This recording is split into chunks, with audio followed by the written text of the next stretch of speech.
everybody. Today I'm going to be showing you, this was actually suggested by a person in the comments.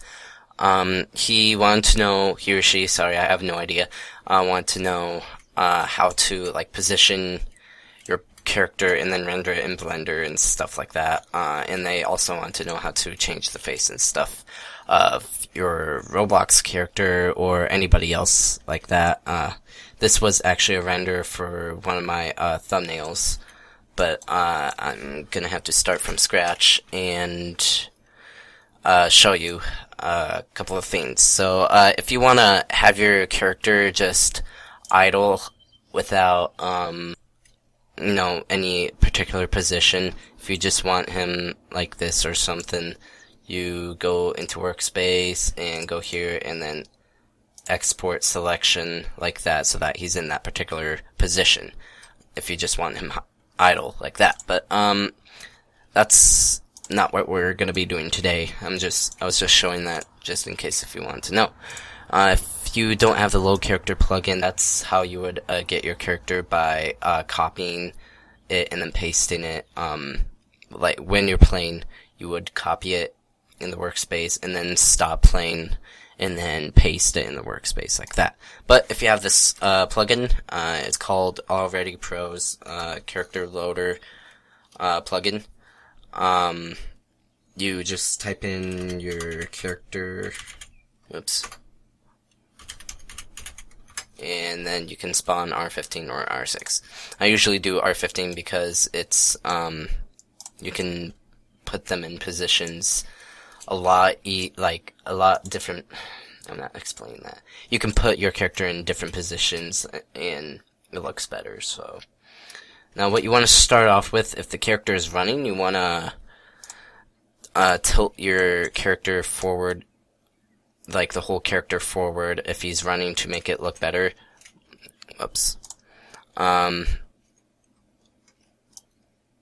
But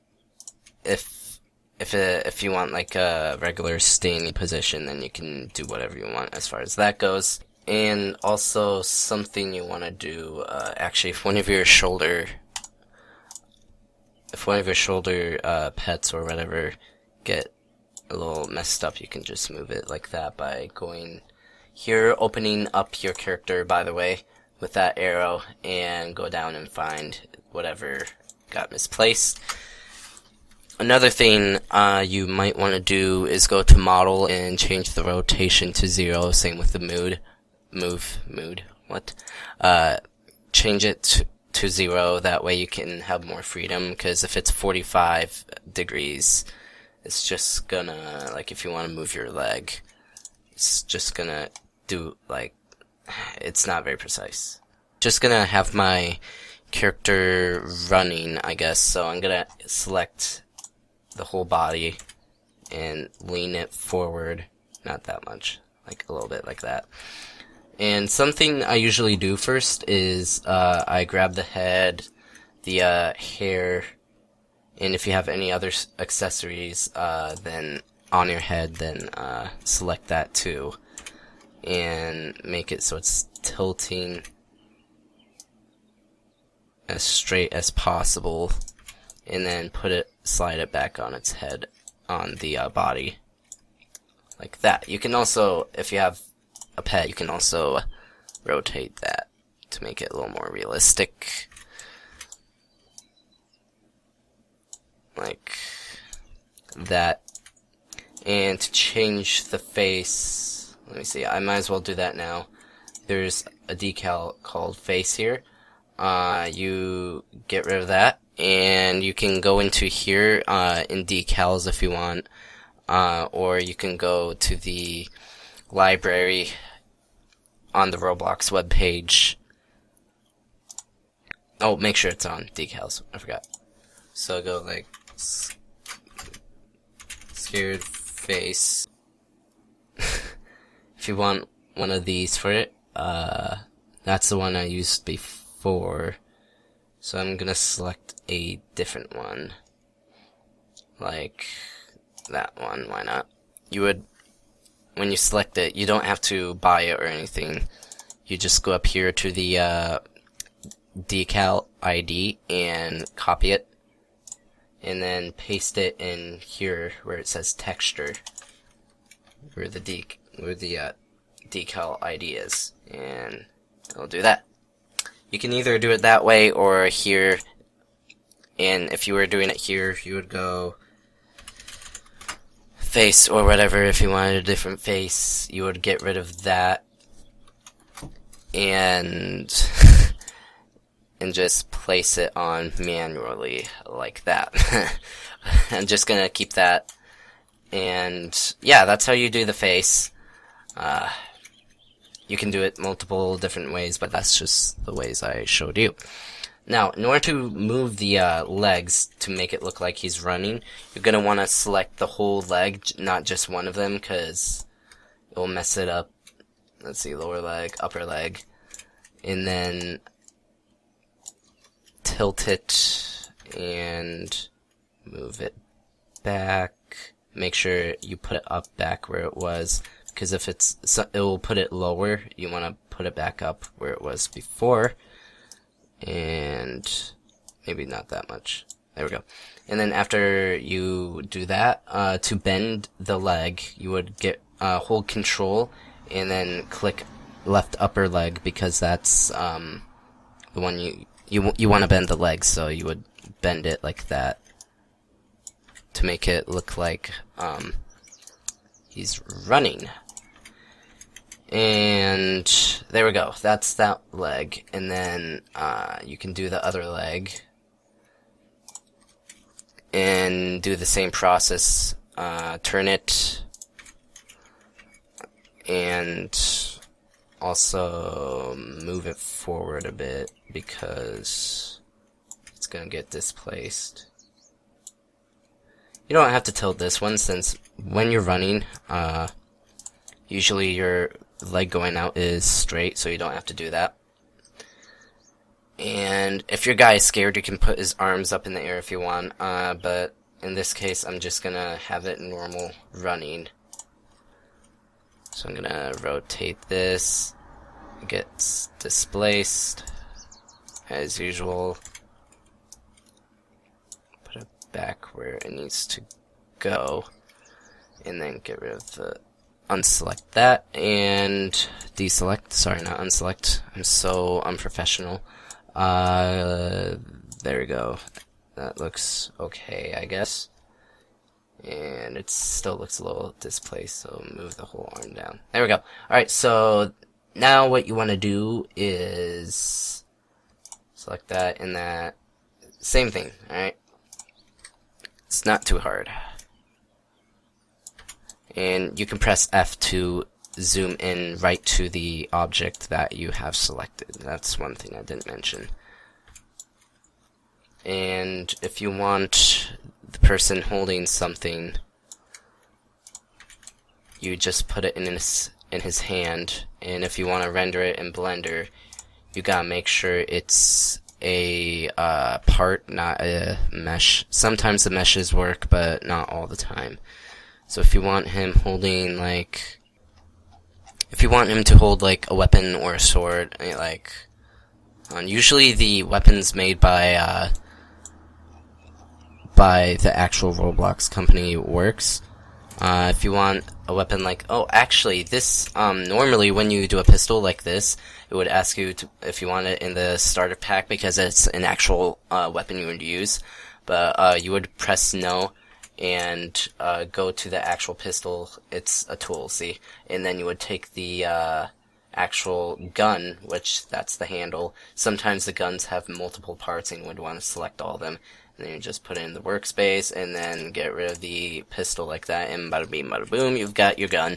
And then you would put it in your character's hand. But in this case, if you want a gun, if a gun is automatically a model, you can do that and position it how you want. Now in this case I want it perfectly straight, so I'm gonna put this as 45 degrees and turn it like that. You can do other things too, and if you do that, if you have the gun with a person, you want to put the gun inside the character model. That way it stays as one piece. Now that you have that done, you want to export the selection. In just a moment, that name tag won't appear, don't worry. But you can just do, you can name it whatever you want as long as you can find it later. I'm just gonna call it object for tutorial, and then save it. Now that that's done, you open up Blender and you click the side or whatever to get rid of the menu. And right now this looks a little different than what you probably have because I just recently did a project. So I'll hit escape, and if you want a new project, hit Control and N, and it'll ask you for the reload the start file, and you hit yes. So there's a little cube here as usual. You press X and it'll bring this little thing up and delete it. Now, what you want to do in order to import your thing, I did this in my other tutorial, but I just want to show you this in case you forgot. You can import OBJ, wavefront OBJ, alright? That's the only thing you want to do. And a quick way to do this, instead of having to go through everything, you find it, you click up here, copy it, and then paste it in this bar up here, and it'll go directly to your file. And then OBJ, by the way, not MTL. You want to double click that and it'll open it up. And there we go. See, this mesh worked because it was the right type of file format, I'm pretty sure. And right now it looks kind of ugly, but you've got to do a few things. Now, to do that, you're going to want to open up this little what do you call it, panel. This little plus button, you click that, go down, texture solid, and there you go. And ambient occlusion. That way it has nice shading. And down here, you want to do ambient occlusion again, and that's for the general air to make it look more realistic. And then the environmental lighting helps with the shading and stuff, and indirect lighting is like different types of lighting at different angles. I'm pretty sure. I could be wrong. And you want to go back to the camera. And right now this is a regular 1080p resolution, and I have a preset for this. It's 4K. In order to get 4K, you would type in here 3840 and then 2160, and then you can save that as a preset and name it, and then hit OK, but I already did that. And something you want to do is make sure this is at 100. And I think we're pretty much ready, other than the background. The background you're gonna want, let's see, go to, oh, actually it's right here. Go to shading here and go to ray tracing and put that as transparent. Now that you have that done, you want to click your camera here, click it so it's highlighted, and then on the number pad, I'll show a picture of it on screen. You press the 0 button, a lot of people get this mixed up, and press Shift F in order to look around like that. And you can position your character like that. Now, if you want more of your character in the shot, like zoom in or whatever, you would stay on, actually go to this little camera here, and the focal lens, you can do that, like make it a nice zoom effect, and then you can back up some more. It just makes it look a little better. Now that you have that done, you can go over here to the camera and click render. Now to save this as an image, you're going to want to go down here to image and then save as image here, and then name it how you want.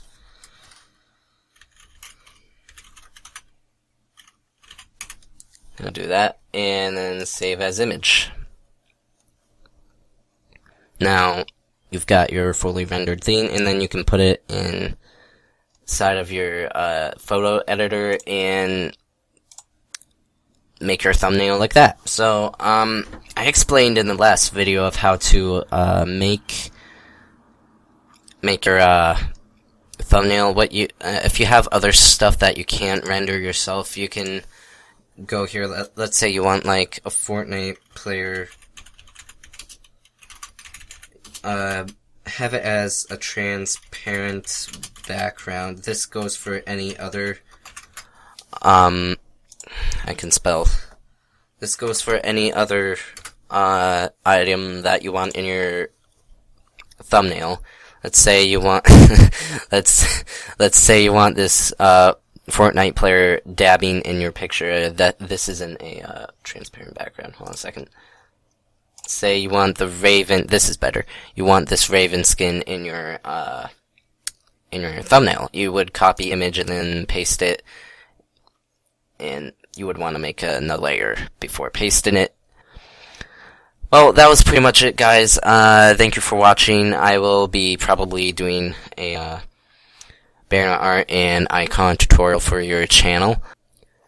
So if you want something like this for your channel and something like this, yeah. If you want more, subscribe and leave a like. I would be appreciated. Leave a like and that will be greatly appreciated. And turn on notifications for upcoming videos. So, hopefully I'll be doing more gaming videos soon. See you in another video.